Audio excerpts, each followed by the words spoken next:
What's up mga peking IT? Sa video na to, pag-aaralan natin yung conditional statement sa Visual Basic. Meron tayo ditong apat na stages ng conditional if-else. Pero sa video na to, ang i-discuss natin muna ay yung if-then. Ang if-then ay merong syntax na ganito.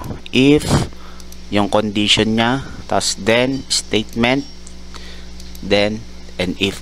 Para mas lalo nyo maintindihan, i-apply natin to sa Visual Basic. Gagawa tayo ng simple program. Okay.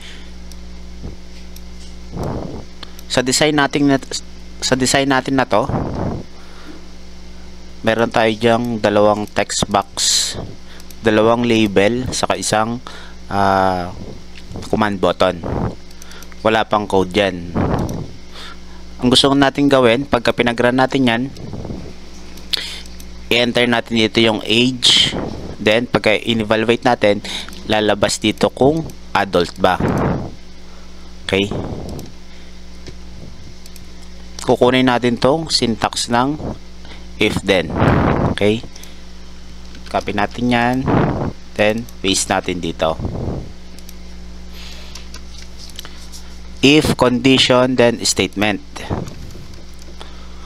Una natin gagawin, base dito sa design, kailangan muna natin mag-declare ng isang variable.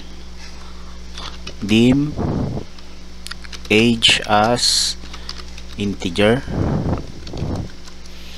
Tapos si age, ang i-hold niyang value ay si text1.text. Okay. Gagawa tayo ng condition natin. Sa pagkakataong ito, mag-iisip tayo na kapag nag-enter tayo ng age dito, evaluate niya kung adult. Ano nga ba ang age ng adult? Siyempre, 18 pataas dito sa Pilipinas. If age is greater than or equal to 18, yan. Ito yung magiging condition natin. Kapag yung age na in-input natin dito mamaya ay greater than, mas mataas or equal to 18, then yung text2, ang ilalabas niya dapat ay, or ipiprint niya ay adult. Yan. Kapag ang in-input daw natin dito ay mas mataas or equal sa 18, ang ilalabas or i-output ni text2, which is ito, ay adult. Ito try na natin. Okay. Example, 19. Enter natin 19 dito. I-access natin yung code natin. Yung 19 ba, ito, age, which is, ang nilagay natin ay 19, ay greater than or equal to 18 ba? True or false? Siyempre, natural, yung 19, mas mataas sa 18.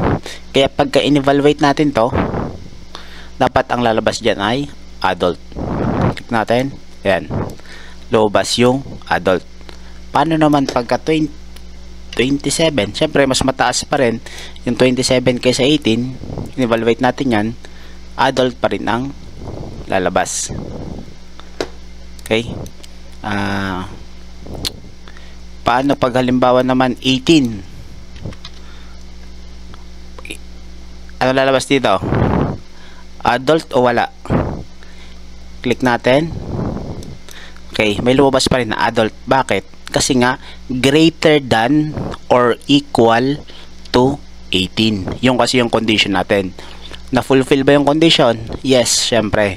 Kasi nga, 18 is equal to 18. Okay, para naman pag halimbawa, ito na, 17.